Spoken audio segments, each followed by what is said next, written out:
It's, the clients are like 55 years old with dementia. with dementia. I mentioned this, no one believed me. I'm glad that you can Yes, co-sign that. yes, is they're 55 years old, and you will not be surprised. I had one was 38 years old. That was my youngest one. With dementia. With dementia. I did a video about a week ago, 2 weeks ago, and I said we have people on hospice that are relatively young, much younger than what I'm used to, right? Our average age used to be 80s. It's actually in the 60s now. Yes. That's a huge difference in 5 to 6 years. It is.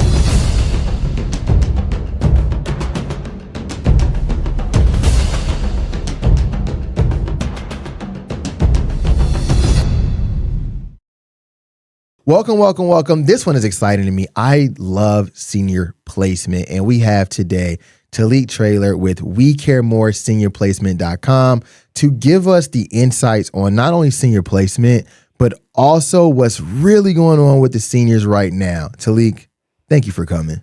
Thank you for having me. I got to get right into this. I hope you're okay with that. These nursing homes, they're kicking people out left and right, right? What are we really looking at? And are you placing people? What's going on with that?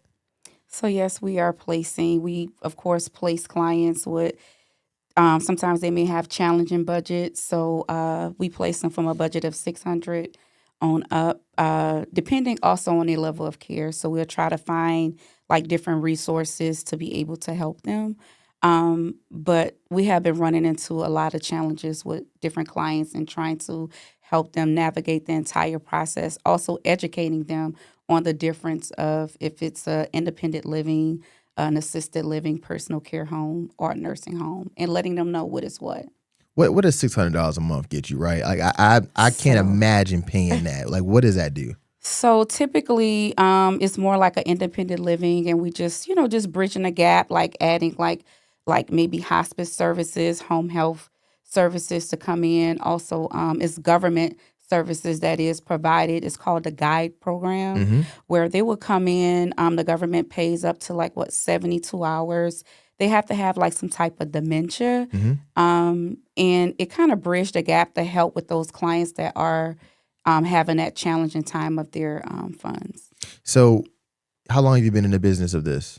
Over 19 years now. So let's just say 2 decades. So in 2 decades, is this the least amount of money you've ever seen seniors have? Yes, I will say yes, for sure. I really think it has really changed so far as what's going on in the world today.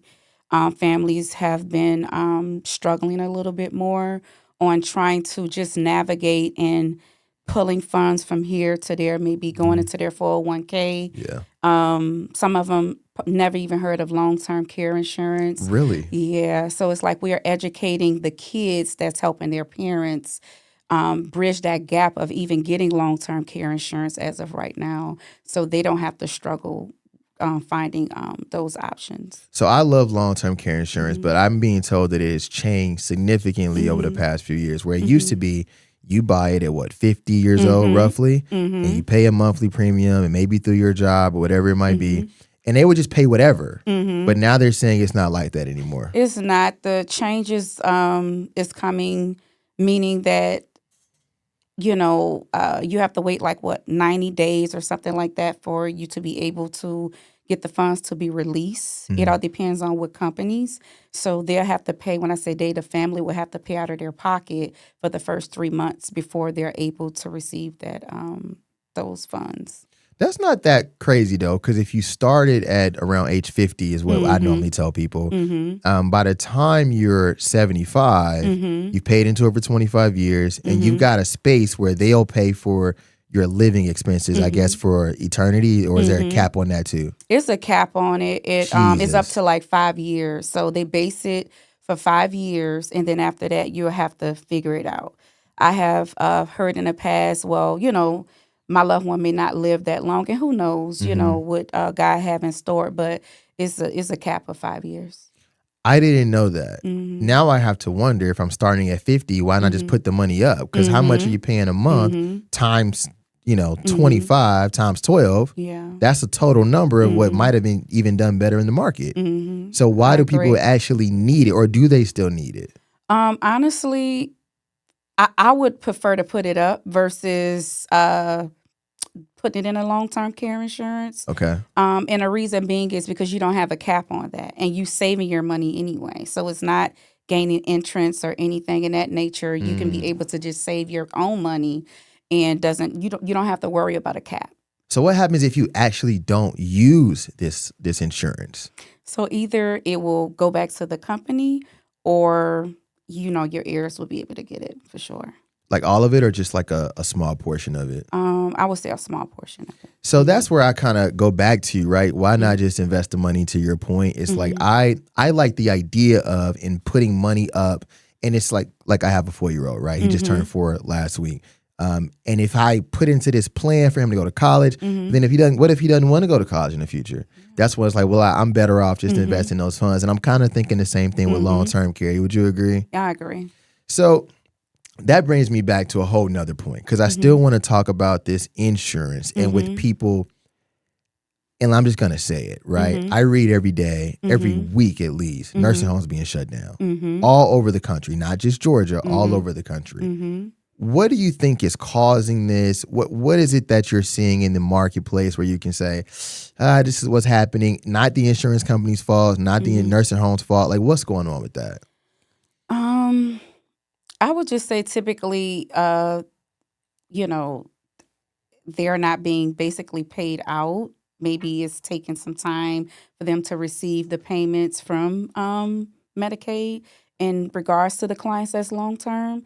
So that's when we step in to help those families navigate that process of moving their loved ones out of the facility. When you say moving them out, so are they being kicked out because they're not being paid, or are they being asked to leave? No, I'm not going to say that. I'm just going to say the family decides that they want to be able to maybe try to get them to live more in the community. I'm going to say that.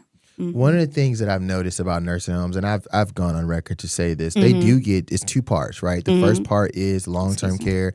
The second part is rehab. Now, the rehab is what people are talking there, that people are looking at. They get $15,000 a month for these rehab patients, but for long-term care, they only get $4,600. Yeah. Now, long-term care are the people that are living in the nursing home. You're saying that, and what I've been saying is that this is what started my social media journey. I went online and said, get your parents out of nursing homes for long-term care, because they're going to kick you out anyway. And now be people I'm going to say are being kicked out. But when they get kicked out, they come to you, and what exactly are you helping them do? So basically, I'm helping them to navigate all of this, meaning within their budget. Because of course, in order to get approved for Medicaid, your budget have to be $2,000 and under. So I'm helping them to be able to find facilities within their budget that's in that $600, $2,000 budget. So I have to come up with different resources for them, just being creative and finding them. When I say them, the families, maybe like independent living and bridging the gap with different services to help support them. So that's typically what I'm doing. Can you explain to people, because I get this question a lot too, when they say, well, I don't want mom going to a nursing home, but they don't really mean like nursing home. Sometimes they mean like assisted living or independent or personal care. Can you kind of explain the differences, and also like how much they cost and how you pay for certain things? So for assisted living, you have to be able to transfer from the bed to the wheelchair. By yourself? Or? With assistance of the caregiver. Okay. You have to be able to bear some type of weight, meaning that you have to be able to assist the caregiver from transferring from the bed to the wheelchair, meaning even if you slide, you move your upper body strength or some sort. Okay. And memory care. I know a lot of times families... Sure.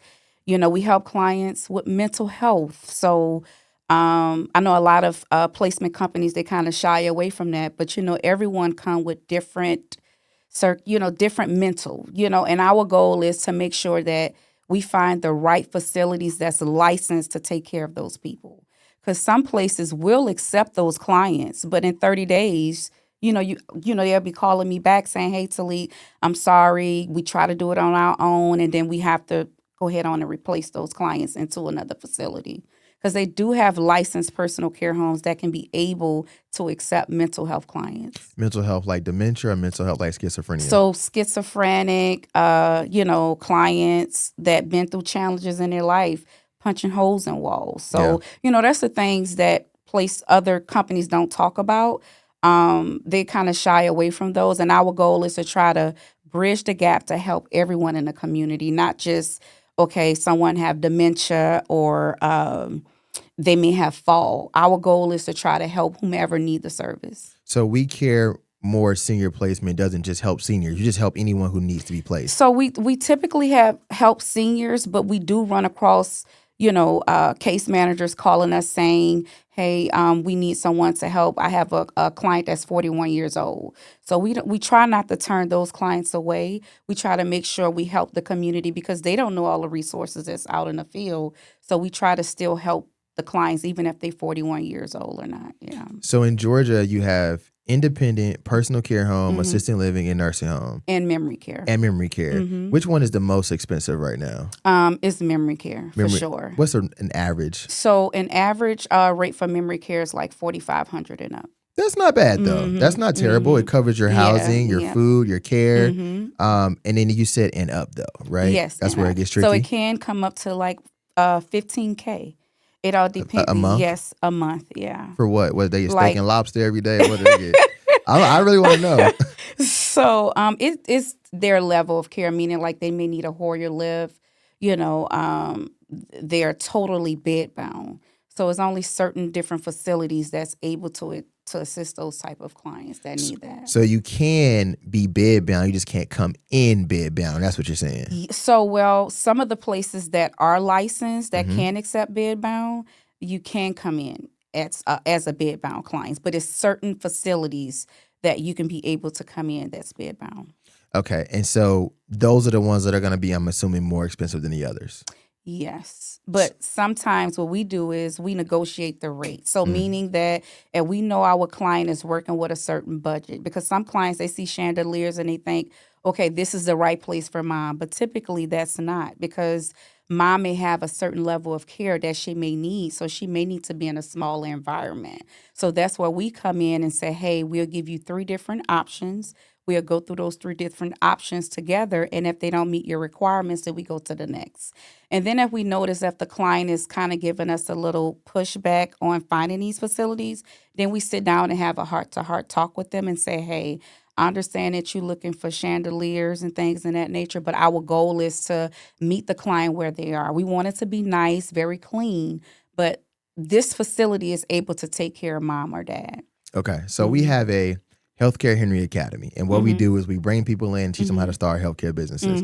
People ask me about this one a lot, so I'm going to ask you, an owner, right? Okay. How do you get paid? So basically, we get paid from the facilities. So the facility is the one that pays We Care More senior placement, depending on the facility that the client have chosen.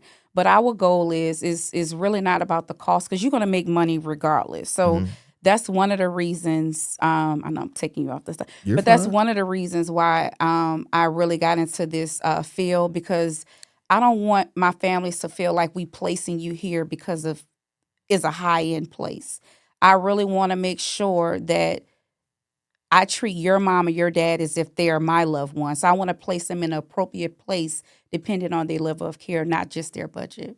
That's interesting, because a lot of people talk about why, or ask me why I believe real people should own healthcare companies. And it's for that very reason. I think a corporation is going to say, I'm not placing somebody for $600. Like, it's not worth my time. But for you, you're like, well, if I can help somebody, right, maybe it's worth it to you. Yeah. Why did you start this? I started We Care More. My husband and I, we started We Care More because we noticed the need. Actually, my background is a cosmetologist. One of my clients, she wound up getting sick, so I had to take care of her because she didn't have no family. So as time went on, I just noticed the need, and I'm like, oh my God.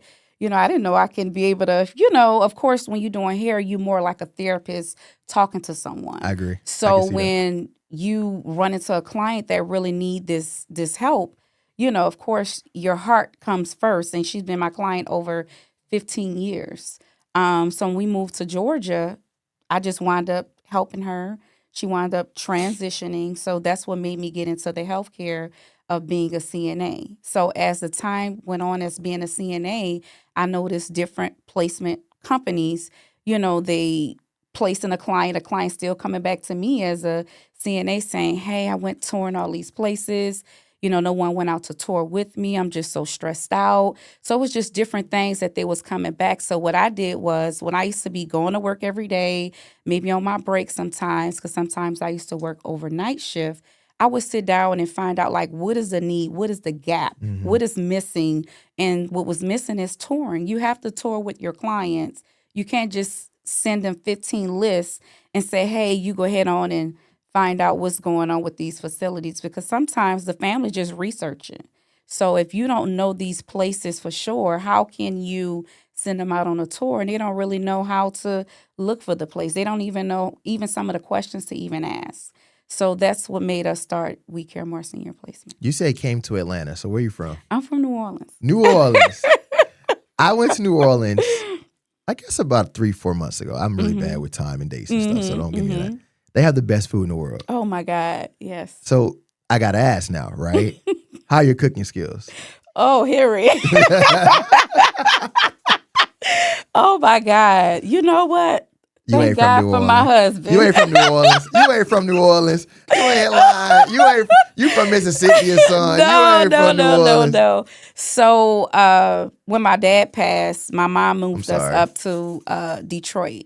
So I'm from Chicago. Oh, okay. It's good to hear. And so she moved us up to Detroit for some time. I would say maybe up until like high school, from middle school to high school. And then I noticed, like, up northerns, they not as friendly as down south. Not at all. So when I finished high school, I moved back to New Orleans, and I said, Mom, this is home. But make a long story short, I met my husband, so he bridged the gap for the cooking piece. So he cooks. Yes, he cooks. Yes. So you got this man cooking 7 days a week. You can't do nothing. He can't get a bacon sandwich or something. Come on, we do coupons, so we'll go out to eat. No, you gotta. No, listen, man. She gotta at least make you some shrimp and grits. I mean, something. Shrimp and grits. Something. Oh my God, that's New Orleans staple. Like, I gotta do something. Henry. No. Oh my God. Yeah. Okay. So now I'm curious, right? So you're born in New Orleans? Mm-hmm. I was born in New Orleans, and then I spent majority of my years in Detroit. That's why I graduated from high school, and then I noticed, hey, it's time for me to move back home. So I moved back to New Orleans, met my husband, and Hurricane Katrina. We've been here since Hurricane Katrina. Katrina brought you to Atlanta. I hear this story a lot. We interviewed someone else that did the very same thing. But I want to talk about your dad. Did you know him growing up? Oh, yes. Me and my dad was very close. I was a daddy's girl. And I'm sorry. He was murdered in front of me and my sister when we was kids. I'm sorry.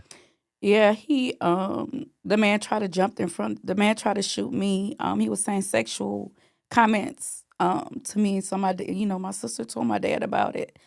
And my dad went to confront him, and he tried to shoot me, and my dad jumped in front of the bullet. But yeah, so my mom moved us to Detroit when that happened. Oh, and I was 13, turning 14. Yeah. You still have the vision in your head? You still can see it? No. I just miss my dad. But the good thing is I forgive him. The man who did that to my father, who murdered him. I forgive him for sure. How are you able to do that? I would say in order for me to continue to be who I am, to help others, I have to be able to forgive him, because other than that, it will harm me, and for years, I thought I did something wrong for him to even do that. And I was just a young girl, So I just knew when my dad was doing something right, as I got older, that he was there to protect us as a father. And that's what fathers is supposed to do. That is, as a dad, right? I hear people say there's a difference between having a son and a daughter. I have a son. But having a daughter, they say, really changes you. It turns you into a totally different person. Do you have kids? Yes, we have 3. How old are they?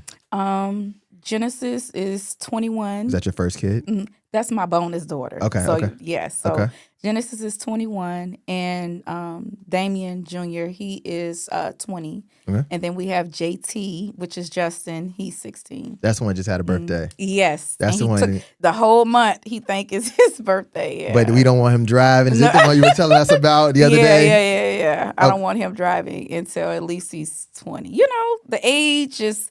Things is different now, so What you mean things are different, Mama? It's the economy. It's just even just with kids, it's just different. So it's like, and I know my husband talk about it all the time. He said you have to let him grow up. Yeah. You know, you can't baby him. You know, and it's not babying him. You know, you just know your kids. You got to go baby steps with them. Yeah. But this is driving, though. Yeah, it's just driving. Yeah, ain't going to these medical people school. lives now. These lives. I mean, I'm not disagreeing with that. I'm with you 100%, right? Yeah. I get it, right? Mhm. But most people get a driver's license around 16. That's okay. He gonna take the course twice. I'm just joking. What's the Eric. kid's name? What's his boy's name? What's his name? It's Justin. Justin, I'm sorry. I am sorry. Your daddy is here. Your daddy is sorry. Your daddy can't go against your mama all the time. But boy, when I tell you, I am sorry. I'm like, come on now. Maybe he can just drive and y'all be in the car with him or something. Yeah, Till you Henry? get comfortable. Okay, that's a good He don't need no car. He just need a little license and say, I'm going to sit in the car with you until I'm comfortable. Yeah. And then you're going to get comfortable faster than you think. Yeah. You sound like my husband saying that. Yeah, I mean, he's a boy. Got to be a boy. Boy going to do boy stuff. Yeah, they do. They going to be, I mean, I saw this thing on TikTok the other day where the mother went to the boy and she had this hot pot, right? Mm-hmm. And she said, hey, can you hold this? And he goes to hold the bottom. And the first time he says the bottom of the pan is hot. Mm-hmm. So she takes it back and hands it to him again. The second time she says, he goes to touch the bottom and she says the bottom of the pan is hot. Mm-hmm. The third time she hands it to him, he puts his hands on the bottom and she screams, the bottom of the pan is hot. That's 16-year-old kids. That's Justin. That's me. That's your husband. I'm telling you. It's all of us. And we don't get it right till we're 35. Yeah, that part. I'm 38. So I can confidently say I did not get it right till I was 35. Yeah. So you'll be okay. Yeah. He'll be okay. He'll be fine. Mm-hmm. He'll be fine. With your dad, though, I'm only asking you this because I like to. It's okay. Yeah. My son was born in 2022. Mm-hmm. My father died January 16th, I believe. Mm-hmm. My mother died April 23rd, I believe, 2022. My son was born April 9th, 2022. Oh wow. I always feel like this weird emptiness about my parents not really being able to meet them. My mother, I have like 2 pictures. Is that something that you think about? Yeah, I do think about that. Yeah. Because he loved his boys. Yeah. He loved boys. If he could have turned me and my sister into boys, that would have happened. I hear that a lot. Yes. But I always think about, like, they going out to the park, just... even him meeting my husband and because he was a really, really good guy. He was very helpful, just like my mom, nurturing, always liked to help. And that's where I get that from for sure. Always trying to help somebody. So you're still close to your mom? Yes. Were your parents married at the time? Yes, they were. How is your mother now? She's fine, but I know, like, if I mention his name every now and then, she'll start crying. So, like, on Valentine's Day, I'll, still bring her flowers and things of that nature. Because I know she missed him. She been with him like for 16 years and something. So, and then as well, when he was murdered, his body was still on the ground when she came to identify his body. So it's a lot, for her, because that's all she knew. That's the only man she knew. Did she get remarried ever? No, she said she would never get remarried. Really? Mm-hmm. There's something too about that Southern love. To your point, I just don't think it's the same in other places. No, it's not. I always say, when I look at how I grew up and the relationships that I've seen or been a part of, it's always been there's something special about women from the South, right? And how they function and how they love. And this is the first time I'm going to say this, and how they cook. Right. Well, don't say it over here, cause ramen noodles, chicken, and add my vegetables in it. That's all I'm gonna say. I was happy when I find. Oh my God. Oh yeah. Yes. Oh yeah, I'm sure. I get it. I get it. I was But like, you guys are complementary, right? So you yes, guys can yes, kind of fill the gaps for each other. yes, for sure. When you're doing this work or this service for the community and giving back, Mm-hmm. are you ever to think about what your dad would have thought if he could see you now? I think. Let me rephrase that. I know he'd be happy because Yeah. I'm helping someone. Yeah. Mm-hmm. Yeah. When Yeah. you had your very first client, do you remember your first client? Yes, I do. Can you give us an idea? What was that like? So my first client, actually, I was a CNA transitioning into my field, and I was just like, I gotta go for it. You know, sometimes when you start a business, you just pondering, and I'm just like, Lord, I just need to go for it. So what happened was she asked me, she moved into a facility. Because a lot of my clients, they have my contact information because I want them to feel like they're not just my client, they like a family. So she reached back out. She said, Teleke, I really need your help. She said, I moved into this facility. I'm not going to say the facility name. And she was like, Mom is not good. Her medication's not being on time. It's just issues that's going on. And I said, I'm going to help you. So she allowed me to help her find a facility. Everything in the business was already mapped out. So it was just me just getting my first client. Yeah. And she trusted me. So I gave her three different choices, explained to her why I felt these facilities would be great for her. And she wound up moving forward. And to this day, we still talk. To this day.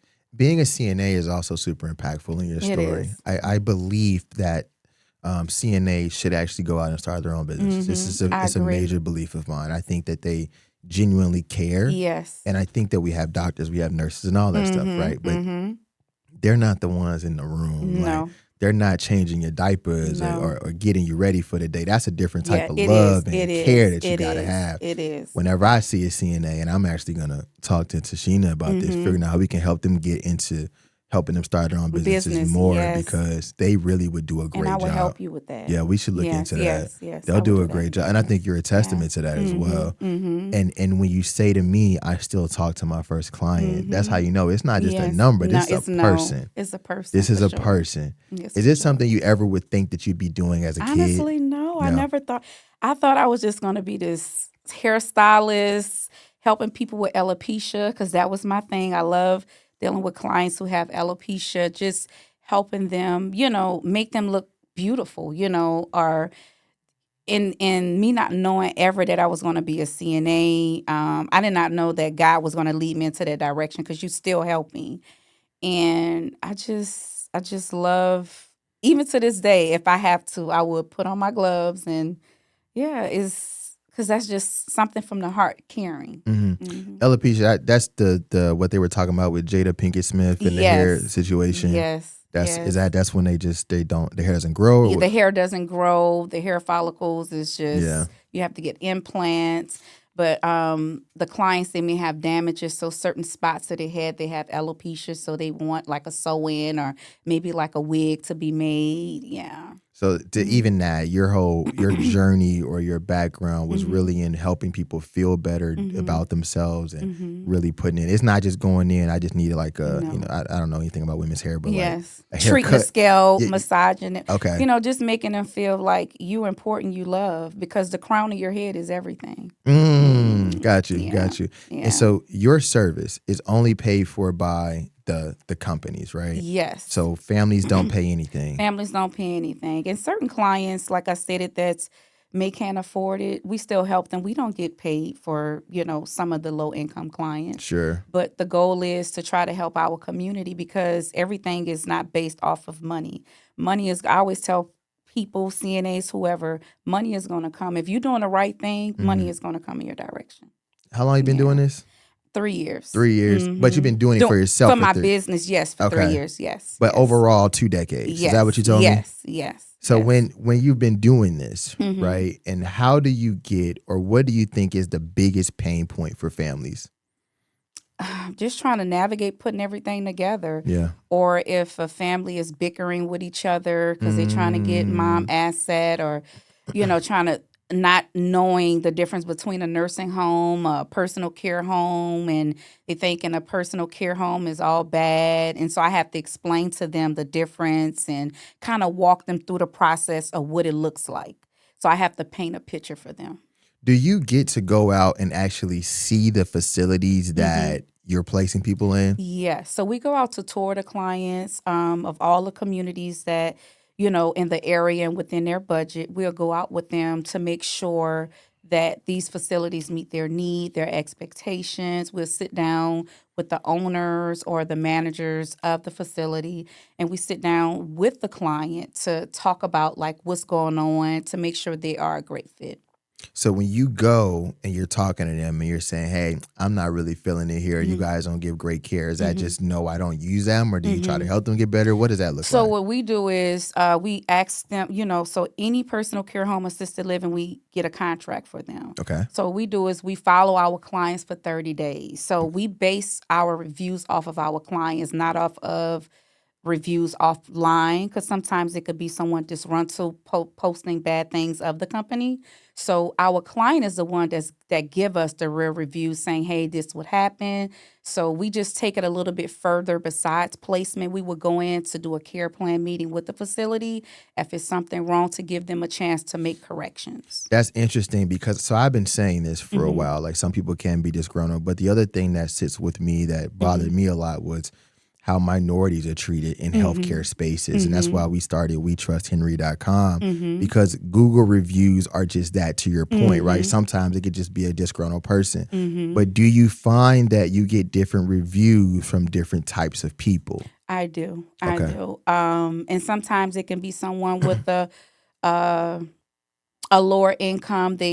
Expectations may be a little bit different. Interesting. Yeah, so we do get that a lot for sure. And so we'll try to explain to them before they even move in, this is what's going on with the facility. So there are no upfront exactly what's going on with the facility before they move in. But sometimes, people have different expectations.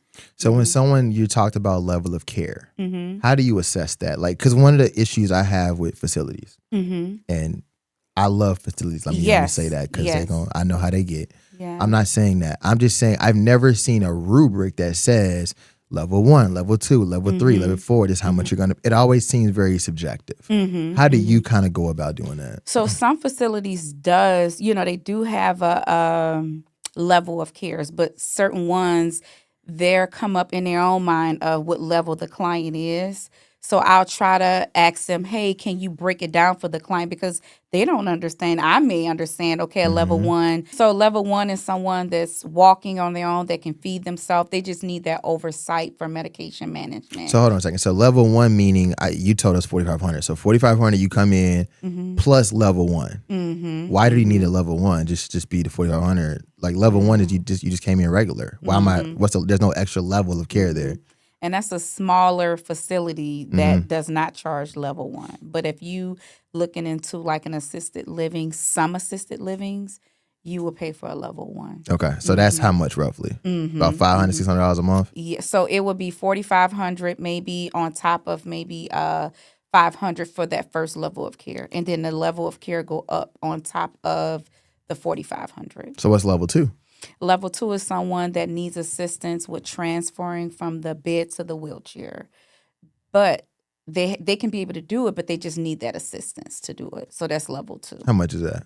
I would say maybe like about $700. Okay, level 3? Level 3 can range like $1,100 on up. Yeah. So basically, what you're telling me, because I've seen up to like 5 or 6 levels, right? So I'm assuming it could be extra $4,500 at the end. So you're talking about $9,000. Yes. So it's no longer affordable. Yeah.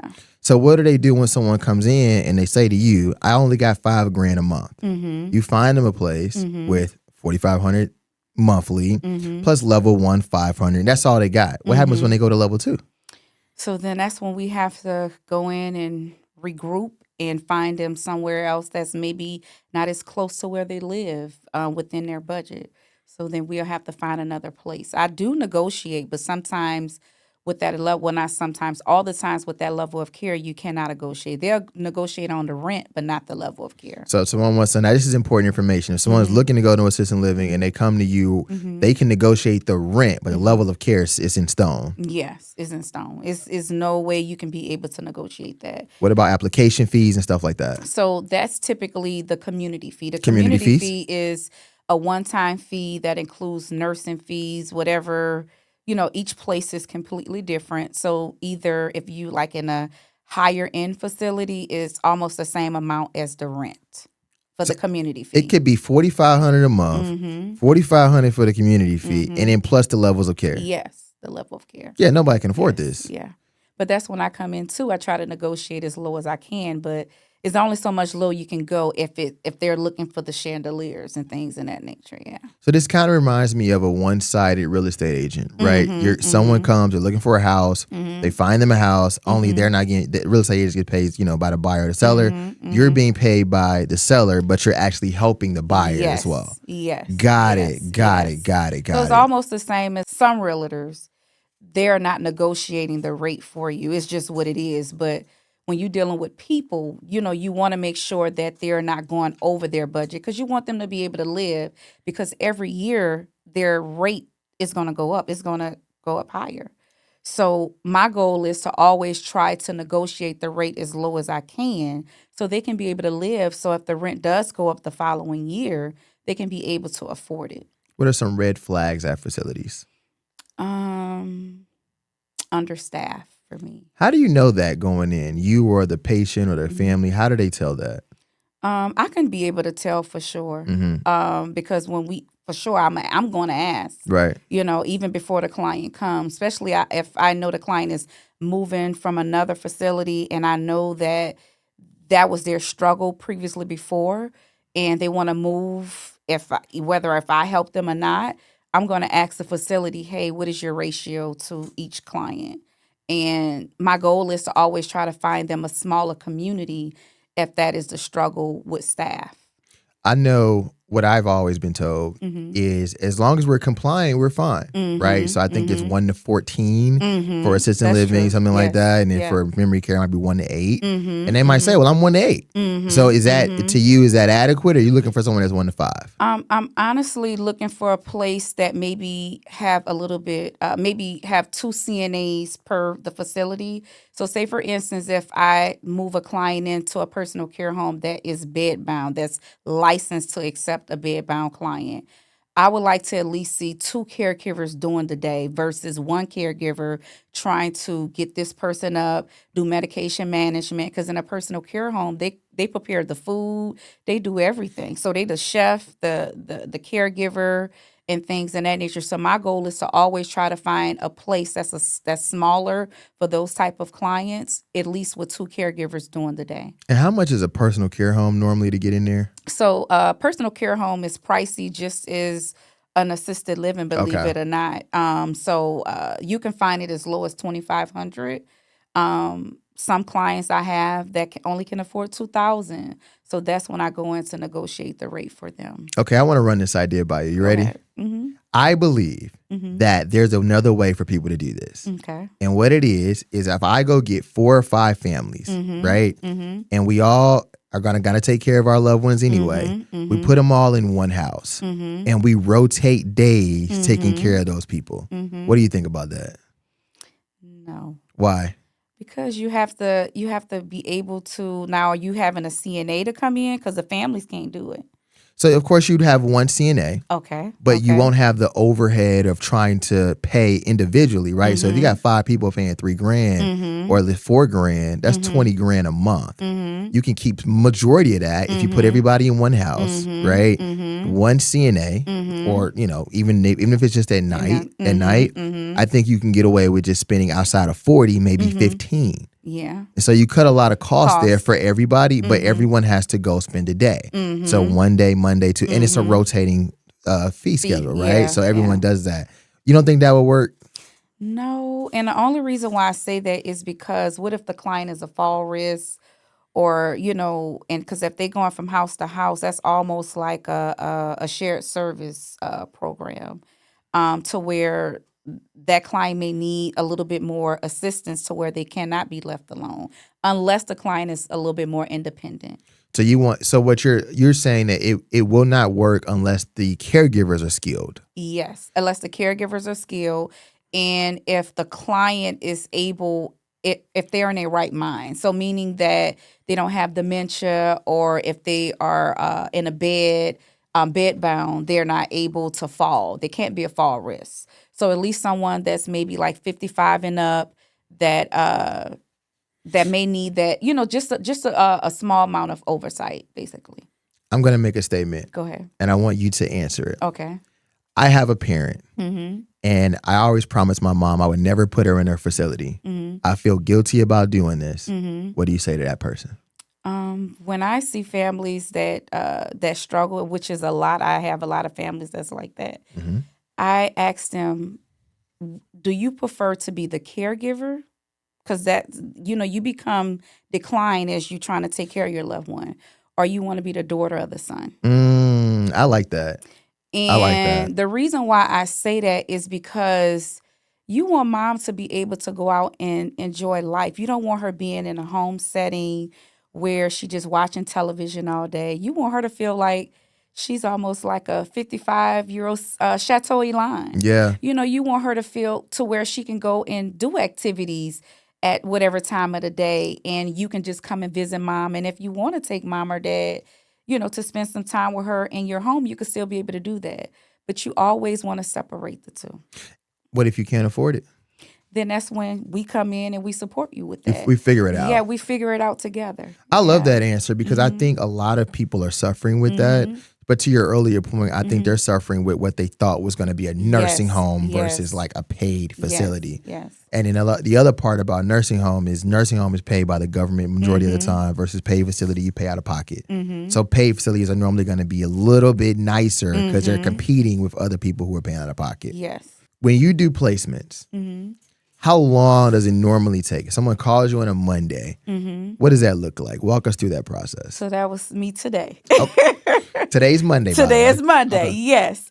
So we can place someone in 24 hours, believe it or not. Depending on what? Depending on their level of care and their budget. Sometimes we may have to tweak it a little bit. What that means that if they're with a budget of $1,100, then we have to find supportive services that can be able to assist those clients. So that means that we may have to get like a government service to bridge the gap for them to go into an independent living. But we have to find a supportive service for those clients to be able to be in compliance with the state. Got you. So, and I'm just curious now, if you were to start a personal care home, how much would you charge? What would it look like? Like what would be your perfect personal care home? My perfect personal care home, my goal is I want everyone to be comfortable. I know everyone will want to make money, of course, but I would like to place clients, everyone's situation is different. So everyone may not pay $5,000, I may have someone in there like $2,500. So I may say, hey, I can be able to take 3 $2,500s and the remaining, I could take $35. But the goal is to try to make sure I can meet those clients where they are. So you have like a sliding scale essentially, which is what I think we should do for insurance anyway, by the way, right? Yes. So, and with that, what do you say to someone who's paying $5,000 being in a space paying for somebody else who's paying $2,500? That's a good one. Repeat that again. So you have people, right? You have this sliding scale. So, but what do you say, right? I've got 4 rooms. I got 3 people paying $2,500 and 1 person paying $5,000. Let's say they talk one day. Maybe not the people with the actual care, their family members. What do you say when the person comes back and say, well, I don't want to pay double what everyone else is paying? So basically, before I even accept the client, I always let my families know everyone is on a sliding scale. Everyone's situation is different. So maybe such and such, due to HIPAA compliance, it's a reason why they're in here for that amount of budget. So that's what I would explain to the family. Okay. Yeah. And I don't think there's a problem with that. I just more so just curious. Yeah, but you do get that, honestly. Clients have called me, hey, my neighbor stated that they're paying much lower, but come to find out their loved one's situation is different. And some facilities, their price is the same way as well. They may do a sliding scale for certain ones. So Mm-hmm. it wouldn't be just mine. It would be all the facilities that does a sliding scale. So with your position, what you all do with your placement, you put other services together. Yes. What does that look like? So say for instance, like today, I got a call today. A client budget was $1,300. Okay. The client is able to transfer with assistance. So they could not afford an assisted living all personal care home. So what I had to do was I had to find a program because the client was 55 years old, bridge that program with the independent living. So they will have caregivers to come in 24/7 to assist that client while they're able to live in an independent living facility. What about hospice, home health? Home health and hospice, you can be able to do that as long as you have that sitter service in there to support that client. So and that makes it easier for the facility to accept the patient if they got more services. Yes, because that means they'll be in compliance due to they being an independent living. When I say data facility. Yeah. Got you. And so when they put them in there, and let's just say you had someone that you're putting in there, you're saying, hey, I can place you, right? But I need to place you with Precious Hospice, right? How do you have that emotional conversation with people? So, and that's another background of mine. I used to be a hospice consultant. So I did not know that. Yes. So that's when I can be able to come in and put on my consultant hat and just, first of all, a lot of times it's really not the patient. It's more of the family members have to come with terms that, hey, mom needs to be on hospice services. So then that's when I would come in to just find out a little bit about the client, like what their life was before or what led them to this point. And what that does is that kind of allows you to understand where the client came from along with the family members and what are their expectations of hospice, because a lot of them don't even know. When I say a lot of them, the family, so they don't know what the hospice philosophy is. A lot of people thinking somebody have to pass away today or tomorrow. It's just a supportive services to bridge the gap to where, if the client is declining, that's when a nurse is there. Mom and dad, go to the hospital, all the time on home health services. Sure. With those hospice services, you can be able to contact, the office and say, hey, mom and dad is not feeling good. The temp is coming up. Then that's when they can call Precious Hospice and say, hey, mom is running a fever. Yeah. Your nurse is coming out there as soon as possible. So to me, is a lot of education that's really needed, that's lacking, and especially in the African American community. I will say that. So that's my job, is to be able to educate them, not just placing, but to educate the community, whatever color you are, to understand what is hospice, what is home health, when you should be able to have those services to come in. So we are bridge those gaps to be able to place them into those independent living facilities. I found that I agree with you for 100%. I found that being a minority-owned, I have to say this, 100% minority-owned hospice company, particularly in Atlanta, does make a difference. And being able to provide care for people that look like you makes a difference. But a lot of African-American families don't trust the healthcare system in general, whether it be placement or independent living or nursing home. They just don't trust it in general. Are you still running into a lot of that? Yes. And then when they see that I really care because I'm following them, I'm calling them like, hey, how is mom doing? They're like, wait a minute, I thought you wasn't going to call. I didn't know you was going to call me, So once we place our clients, we'll follow them within 24, 48 hours. Just to check, just to make sure everything is going well, how a service is going. And, they're surprised because they're not used to that. They just used to someone just placing them or putting them on services and there's no follow-up. One of the things that and this is just me asking this, right? I have a younger brother. And I always said if my mother ever needed to go into a facility, we really probably could have taken her in. But I became a caregiver at the end. But are you seeing siblings or children split the cost to help put them in I do. facilities? I do. Okay, so does Yeah. that kind of helps a little bit? Yes. And that's where we try to come in to negotiate, Hmm. because a lot of times it becomes, I'm not going to say the word burden, Yeah. but you don't know what their finances looking like. So our goal is to try to come into a system, and it may not be the perfect area, meaning as close as you like, but the goal is for us to find something that's affordable and really nice for your loved one, where I would place my mom or my dad. So for We Care More, we're not going to place you in a facility where we're not going to place our mom and our dad. So, and then we follow you, and if we get any complaints or anything in that nature, we're going to follow up with that personal care home to get to the bottom of it for sure. That's impactful for you to Mhm. say, given everything that's happened with your dad. You're not Yeah. placing anybody No. anywhere. I wouldn't No. even place my dad there. Yes. Yeah. That makes a difference. It really just goes back to being in healthcare for the right reasons. And Yes. people are people, not just numbers, which is what I Mhm. see a lot of time with Yes. corporations. Yes.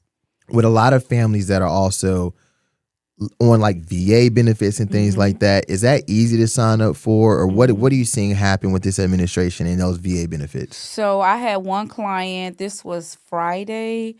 Um, he wound up getting a diagnosis after he was discharged from the VA, and the insurance will not cover that. So medications are expensive, young, 45 years old. Wow. So, so we have to come up with different, because they didn't want to do hospice, Yeah. no palliative. So that's something that I'm currently working on now with the family.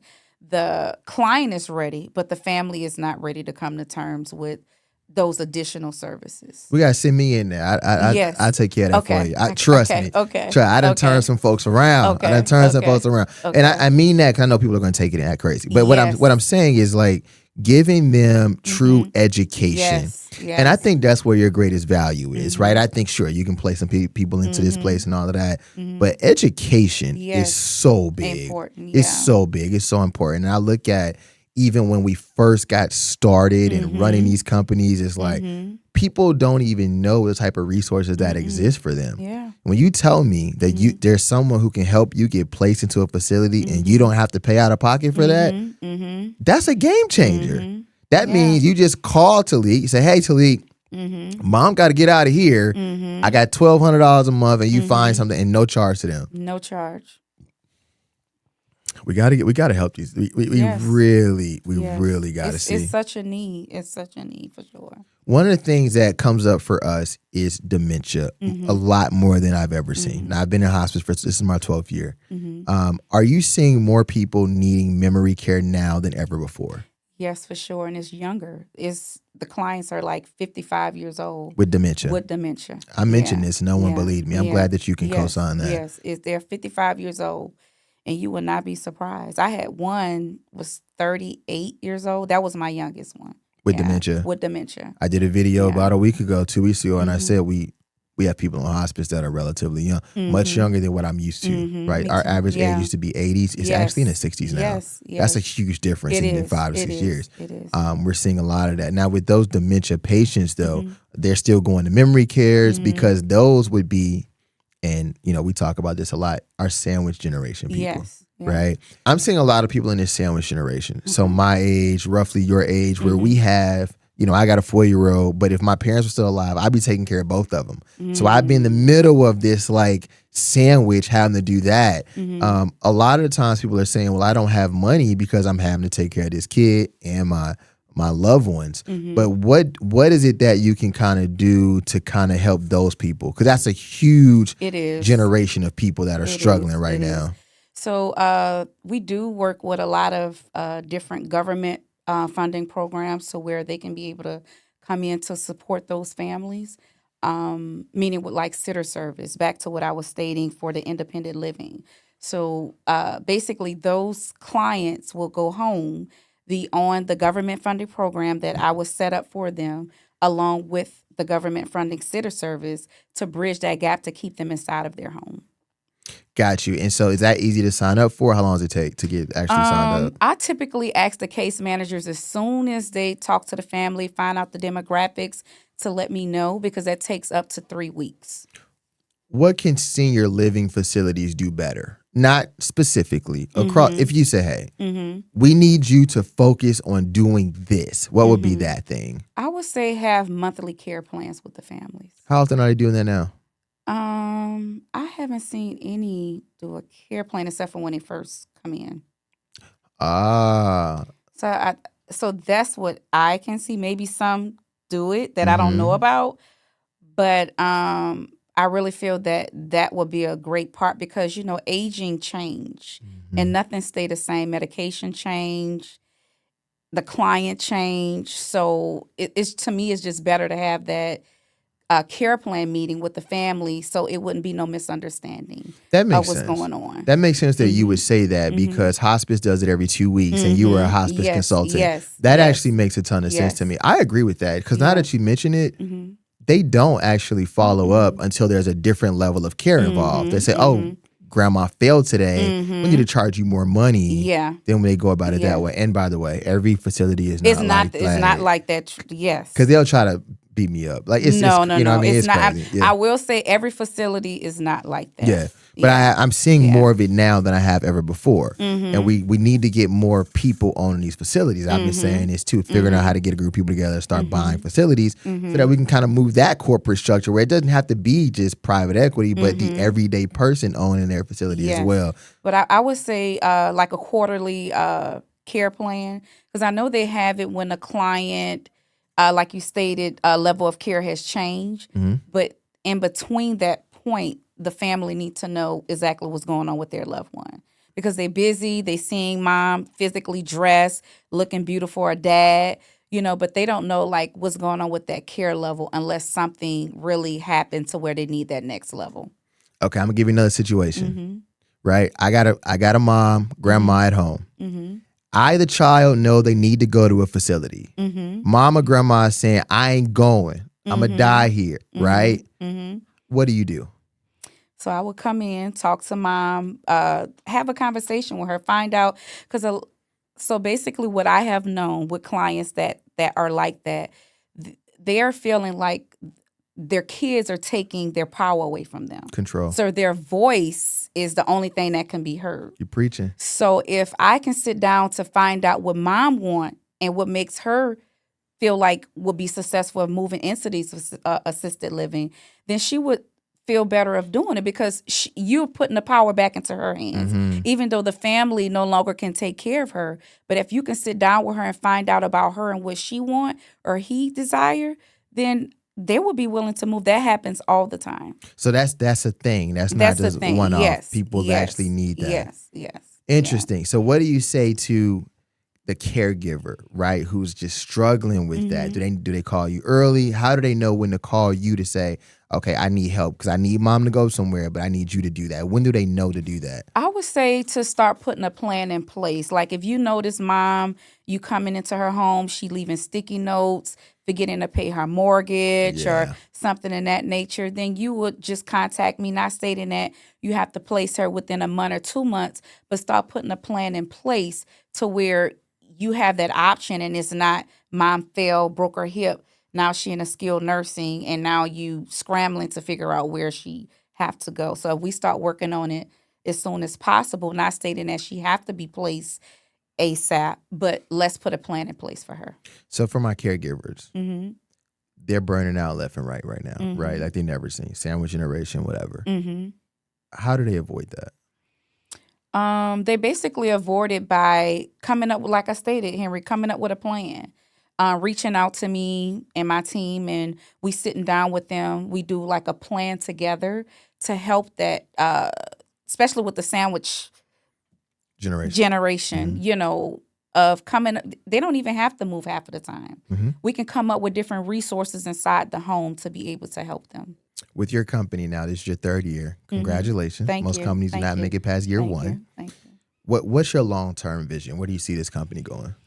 My long-term vision is helping our community, educate them for sure. That's my first thing besides just doing placement of different resources like hospice, when to know to get on hospice or home health services, and to be able to help families who are struggling that have to be able to move their loved ones and giving them those resources that they really, really need. So for 5 years, 10 years, is this company you want to grow? We want to grow it to other states and be able to help the families, educate them, help them if they're struggling with their finances and things in that nature. Yeah, we want to be able to grow into other states for sure. Did you ever think about a nonprofit portion where you could raise money and help people who need I'm gonna housing? need for you to get out of my head here. Okay. So yes, so right now, that's something that we're working on for sure, Henry. Yeah, it works Because for it's you. needed. Yes, it's really needed. Because sometimes I come out of my pocket, believe it or not, to make sure. Yes, yes. Oh no, yes. I'm sorry. I did not like raise my eyebrows. I know, I know. I was like, Yes, what? yes, yeah. Because you want to be able to help. I mean, everybody can't afford the 5,000, the 3,000. Nothing wrong with those clients, but everyone can't afford that. So our goal is to try to partner with different churches that we are partnered with, to bridge that gap. Because sometimes they're coming out the hospital and they don't have their Social Security. So Mhm. every now and then I may have to reach out to the church that I'm partnering with, or, because we only do like sponsor like 3 a month, where we'll come out of our pocket to help pay for their first month until they That's a get their lot. Social Security. 3 is a Yeah, lot though. yeah, it is. It 3 is a lot. is. But, our goal is to try to help the community for sure. But that nonprofit, that's something we're working on. Speaking of nonprofits, I saw that Alfred Street Baptist Church, who's led by the pastor, Dr. Howard Wesley, who I believe came to my grandfather's funeral. I didn't get a chance, but I believe he did. They donated $1 million to help families that are being evicted. Oh, wow. So roughly about $3,000 per family, about 340 families. And that's what I'm saying. If you had a nonprofit, they could do that. Yes. My question though, as you're in the community and running around, why don't more churches give back like that? Like, is there, like, what is that? So, Henry, I have reached out to 3 additional churches, just so they can be able to help in the community, because housing is a struggle, especially for someone that's 40 and up. Not just seniors. I'm noticing from the age of 40 and up. So I have reached out to 3 additional church communities, and I'm just waiting on a call back. I got 1 call back. What did it say? I'm just trying to get a meeting to sit in front of them, just to let them know, like, hey, this is the struggle. Because your church members could be facing it and not even saying anything, coming to church every day, and their pastor, because some of them don't understand, they embarrassed. So my goal is to let them know it's okay to talk about it. It's okay if you're going through something. You have the support here to help you. So what churches really need is there a hotline or a website where you can put it in and nobody knows except for the person that's getting the information. And I can be able to help them. Yeah. So you should set that up for them. Yes. That way you can feed that information to churches. So that's what I'm trying to do now. That's what me and my team is working on, to try to help those members or community, so they'll know that they do have some type of help, because it's needed. I love that idea. Yeah. But my real question to you though, because I know a lot of people are asking this, we give our 10%. Most people, you tithe, offering, whatever it might be. You feel like they're obligated to do more for their congregation? I don't feel like they're obligated, but I do feel like they need to have resources. If someone is giving you resources for free to help your community, a church is a resource. Of course, you want to come together as a community as a whole, but churches are a resources, meaning that you have to lay the foundation for your members so they can be able to have the resources that they need. And I will say, Mr. Pastor Bishop Jamal Bryant, I love what he do for his community, because I do follow churches. Yeah, he went to Morehouse. Yes. He went to Morehouse. I love what he does for his community. What does he do? So, just putting everyone together. If they need anything, he give resources, and he has a big health fair too. Yes. And gas, like when the clients, when their members was running out of gas and things of that nature, and he's highly involved with his community. Yeah. And I wish I can just see a lot of the other churches. Maybe I don't see it because they don't show it as much. Help the community. I really feel that's what's really missing. It's not just about the tithing. it's just about you giving them resources because they can be struggling in your church and you not even know. Yeah, and I think that's where your website's really going to come in, because then you give people a way to do it without, like you said, feeling embarrassed. Yes. I think that's super important. I also, because since we're on the topic, Yes. I have this thing that bothers me. Okay. Right? I go to churches, I see Rolls Royces, I see pastors driving all kind of stuff, and I feel like people in the congregation are hurting. How do you feel about that? I feel the same way here. Yeah. And it's sad for me. So that's why I'm reaching out to the churches, because they can have other business on the side. Who knows, you know? But my goal is to try to reach out to them, give them resources to help their congregation, to be, especially if they having seniors that they're struggling with. Some of them have to watch church from behind the scenes because they're unable to get out. I've noticed. I'm trying to remember what pastor, but they were stating that they noticed that they have more online church from their members watching online than being in person.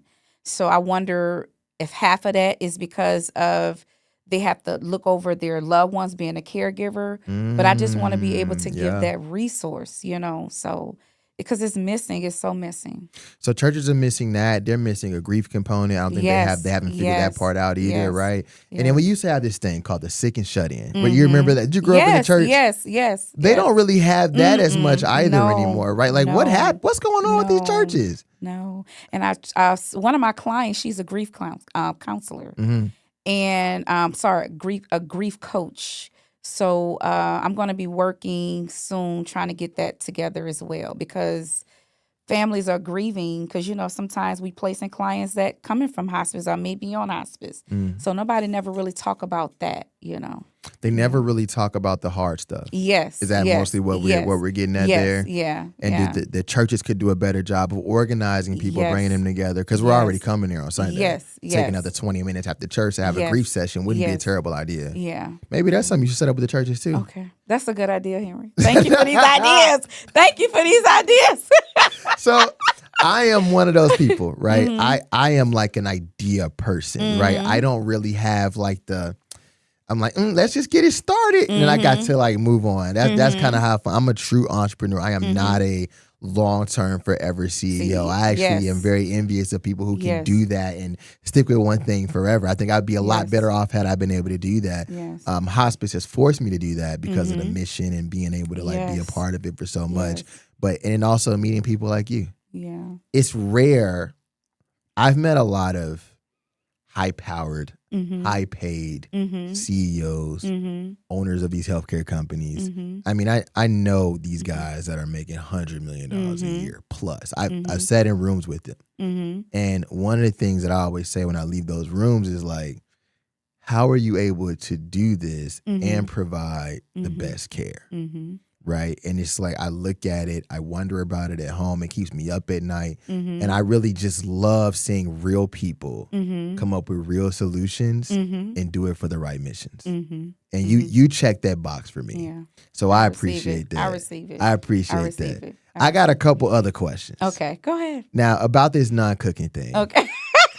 No, this is just because I'm asking. Okay. So your husband can cook. Yes. Does he cook for seniors? Do you ever bring him out and be like, yeah, let's just cook for seniors today? So, Henry, believe it or not, when we are doing our luncheons for the social workers, sometimes I may have my husband to cook a dish. Like a caterer? Yes, he caters because we own a staffing company. So we staff like assisted livings, taking it back. Everything is in a full circle. Assisted livings, what is that?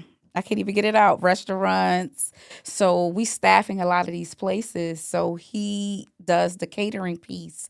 So sometimes I may say, hey, babe, can you hook up for 25 people, da-da-da-da-da.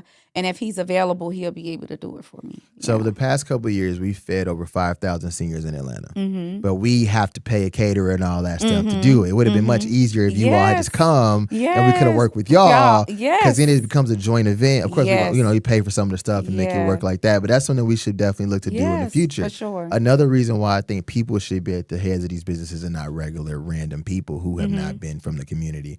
Do you think, because I hear that New Orleans is so tough. It is. It's like rigid, it's rough. What is the healthcare situation like there post Katrina and before Katrina? Well, what I have noticed is more you see a lot of homeless. Before it was bad, but when I every time I go back to visit, it's I mean you see even more. And I just want to do more. Driving, not to change the subject, but driving yesterday, I was telling my husband, I said, let's try to prepare a meal for this weekend. And I keep forgetting you get a fine if we go out to serve and bring them food. I forgot about that. What do you mean? So, babe, you're going to have to jump in on this, but I could have sworn that he stated it's $75, right? $75 fine if they catch us serving food to the homeless. So they fine you for feeding the homeless? Yes, yes. So basically, what Damien is stating is that we have to coordinate with an organization in order for us to be able to feed the homeless. Other than that, we'll get a fine. So if someone's hungry and I buy them a pizza. Yeah, you can get a fine for it. I can get a fine. Yeah. Just because I went and saw. What's the rationale behind that?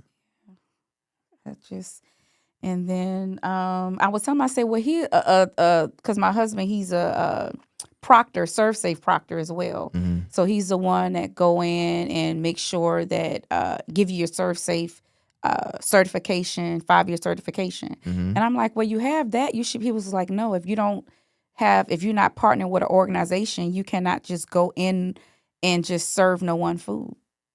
I just wish they can change that.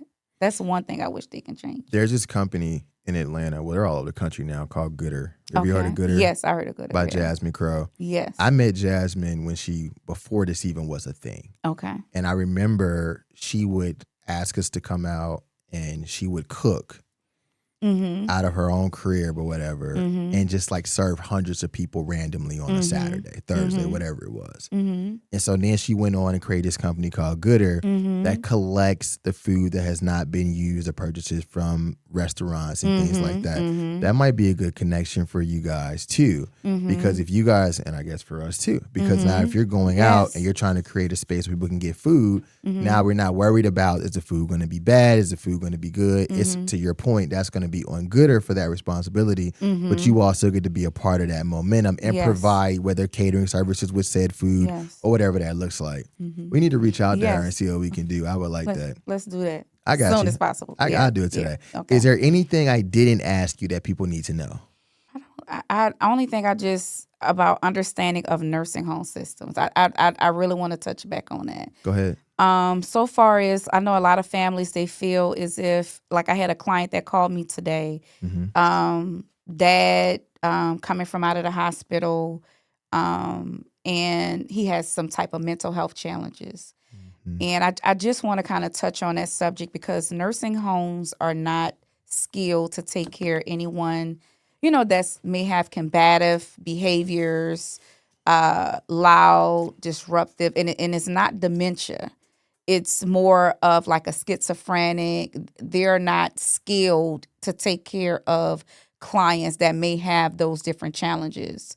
So I know a client, she got upset with me about that today because I was trying to educate her on the difference of a nursing home, a personal care home, assisted living, and memory care.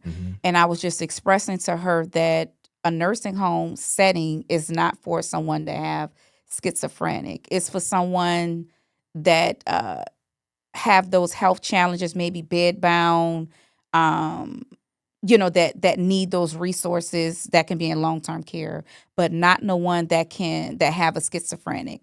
So I think a lot of my clients and people that do not know the education of a nursing home. Sure. So yeah. But so they're bringing back supposedly insane asylums. Have you seen that? No, I haven't. Okay. So they passed, I believe it was early this year, the idea they want to bring back insane asylums. So essentially what you're saying is a lot of times in some nursing homes, I've been told they would just overly medicate someone, right? Just to kind of bring that level down and kind of take away some of that anxiety that they have. And so he's coming back now. The administration has said we got to bring back these insane asylums, which I think is where we're headed. It's just my concern with that. And Tashina brought this to my attention. When they were first started, they would just put anybody in there. women that didn't agree with them, people who didn't have the same views that they have. And at the rate we're going right now, this just seems like the worst time ever to open those back up. But if someone does have someone who needs that type of care, what are they supposed to do? So basically, they would just contact me, and we would come up with a plan together to help their loved ones. So is that going to be out of pocket, or insurance going to pay for It would that? be out of pocket, but the nursing home take their they use their Social Security. So whatever they get for Social Security, then that's something we would help bridge the gap so they can be able to be inside of a facility that can be able to assist them for sure. Are those the only one I know is like 3 hours from Atlanta? For Atlanta, are there more than that, or? What you mean, like nursing homes? No. These like psychiatric wards. No, they're not wards. They actually got personal care homes that is licensed to take. Is this DBHCD? Yes, but a lot of them taking private clients though, like private pay clients. How much is that? The lowest I have placed someone is $1,600 a month. And everything is included: meals, everything. Yeah, medication management. Just someone is in the home 24/7 with them. I would think that would be around $10,000 a month at bare minimum. No. And I negotiate the rate down for them. Interesting. Yeah. So that's definitely something to look at. But that goes back to you take care of people who need help. They don't have to be seniors. You're able to kind of pull it all together and just kind of be an unpaid consultant for the caregiver and for the families. Yes.